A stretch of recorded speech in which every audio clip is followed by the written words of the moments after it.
هي الدفاع بس يجوز يكون بس اخواتنا يعني حاضرين المساله ممكن يكونوا فسروا بس الحديث غلط.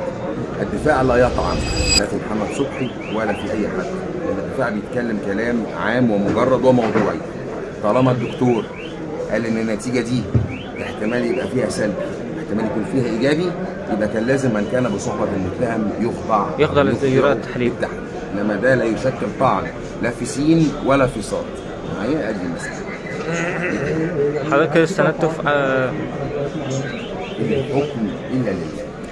معايا كده الدفاع لا يقضي في القضيه، يقضي في القضيه ربنا على لسان المحكمه، صح كده ولا غلط؟ فبالتالي مساله التوقع والحكم ده من مهام المحامي.